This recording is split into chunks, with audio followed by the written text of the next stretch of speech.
What is up, guys? Making another video. This is DBD Opinion Series Episode 3. Got a couple things here.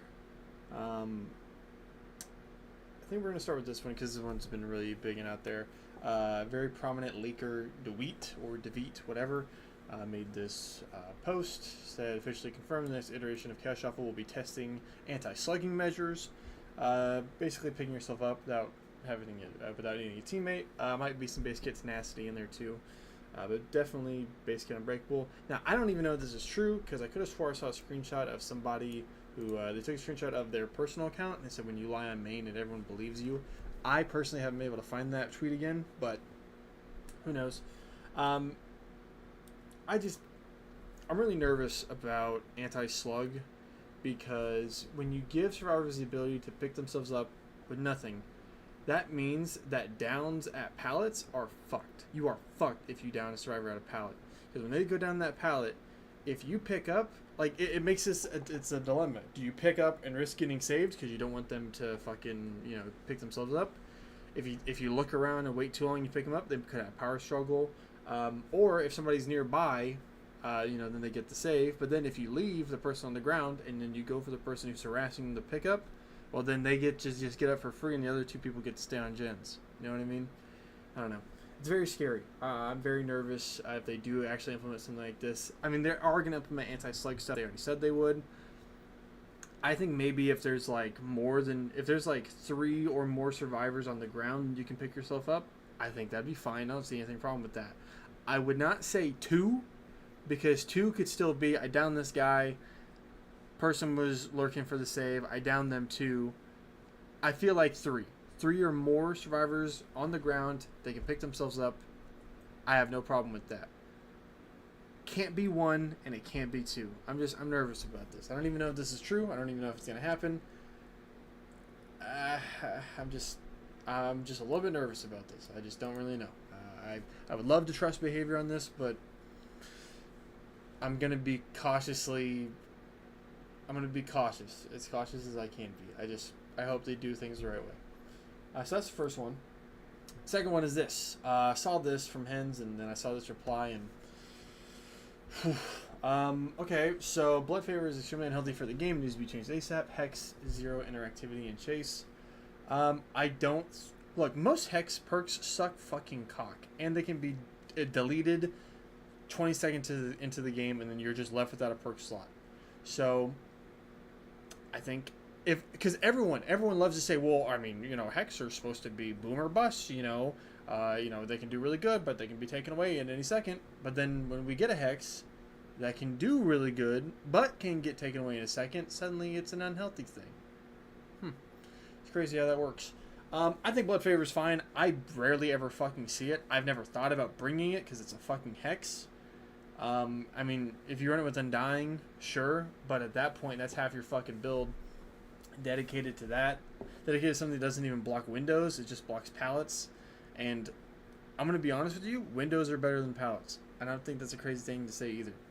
Because you can destroy a pallet, can't destroy a window. And even if they do block it, there's plenty of strong ones that spawn in maps nowadays. So, I disagree. I don't think Blood Favor is unhealthy for the game. I think it's fine. It's whatever.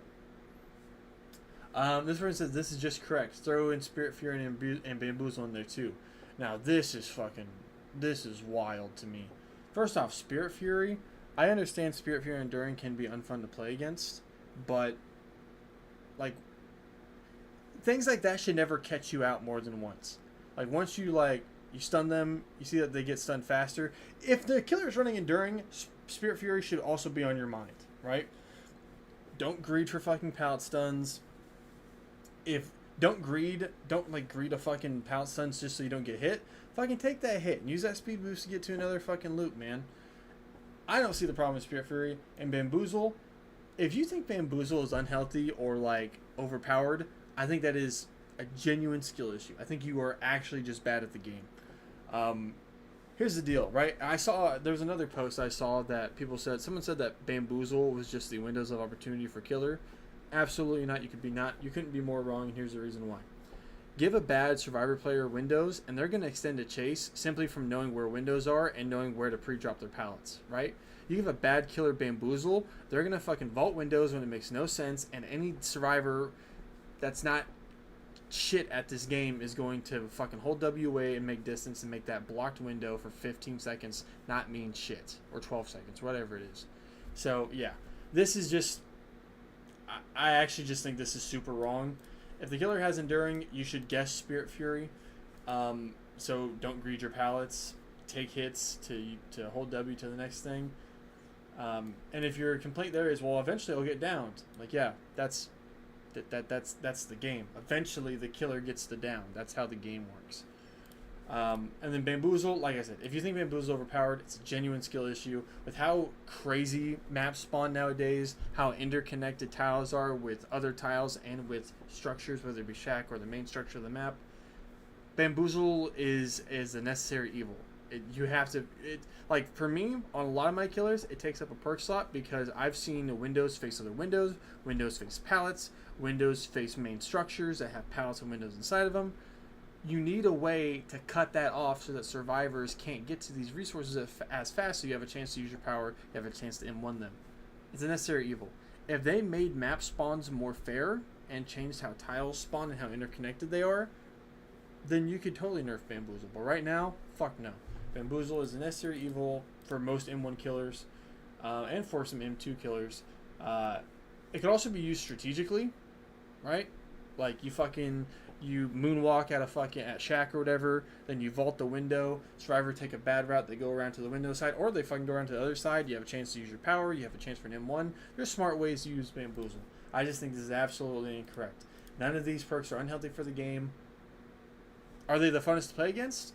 If you fuck up, no. But you know, I mean, if we're gonna make changes if we're gonna make changes in the game around survivor makes mistakes, so survivor has bad experience, then we're just gonna do more fucking hand holding, and you might as well just make it killer bots because no one's gonna play this shit. But yeah, I don't see this as a problem. Those things are fine. And this one saw this more remote pallet break nonsense. Now, in fairness, this probably felt like shit. This probably sucked. Here's my deal, though, right? I mean,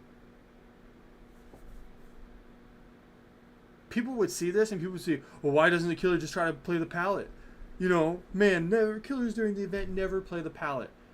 Genuinely, then they talk about pallets like this. God pallets that you literally just can't play. Like, maybe the alien could have wasted time trying to do a tail attack over the railing here. Actually, it's... Oh my god, that's loud as... That's so fucking loud. Okay, I know you guys can't hear it, but I can. So, like, maybe like, right here, the alien could have tried... She could have tried to hit over this, but this is crouching. You can maybe fish hook that. That's going to be a tough sell. Basically, when they say, why don't you play the pallet, what they really are saying is, why don't you waste your time so that I can have a good chase and my friends can go do gens and heal up and shit. But honestly, I think that this... I honestly, legitimately think that this is a play. I think they are playing the pallet. They're using the resources that they have, the anniversary event mode, and they're using the powers that they're given, man.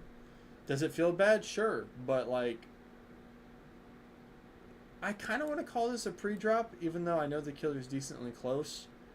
But you also have to know that the killer has their anniversary power up. You know if they have an invitation or not, because you've probably seen them use it before. Even if they remote hooked, you know that they have it. So then, let's take a look at this. So you're on first. Fung's a bot. Okay, so a bot this early into the match, the game's fucking over. So I get why you would use this resource. But you can't drop this God pallet and expect the killer to not break it in a way that tries to benefit them. That's just silly. And even if this wasn't a game over and you were really still trying to win, then me personally, I would just take the fucking hit. I would try to make distance, try to head down here to this window, or try to maybe make it around to the other window, the vault into the happy birthday room. I mean, I don't know. I feel like there's things that could have been done here, but this is also a pretty tough situation. I mean, when you say killer play the pallet, what a lot of people are saying is waste your time trying to do a cool play that I won't give a fuck about anyway, just so that I can get a fun chase and just so that people can get away. I don't know. I don't really give a fuck about this. Wham wham wham. I mean, truthfully, it's a wham wham wham. This is just a skill issue. This is a wham wham wham. I'm not even gonna lie to you. I low-key forgot what the fucking first thing we talked about was. That one was probably a fucking wham wham too. Oh, it was the Anti-Slug. Yeah, they need to. I'm scared about that. I'm nervous about that. Anyway, Anti-Slug. I'm nervous. I hope they do it the right way. Spirit Fury, Bamboozle, and Blood Favor are not unhealthy perks. I'm sure that they feel bad to play against when you fuck up, but if we're gonna balance the game around survivors, making survivors feel less bad when they fuck up, that's literally just hand holding. So let's not. And then this, I mean, you dropped a God Pallet. Do you want the killer to waste 30 seconds of their time trying to play this, or do you want them to just break it, and just ooga booga break Pallet and then chase? Because you wouldn't be happy about that either. I don't really. I see this. It's a tough situation, but I don't really give a fuck. So anyways, that's it for me. 3 quick opinions. Let me know what you guys think. The first episode of this was popping off, like 300 views. That's crazy. A lot of comments. So I appreciate that. I'm not trying to get back into the YouTube game, but sometimes I'm just bored and there's nobody online and I'm just scroll Twitter and I see shit that I thought you guys would want to hear an opinion on. And I like to give my opinions anyway. So I hope you guys enjoyed. I'll see you guys in the next video. Bye-bye.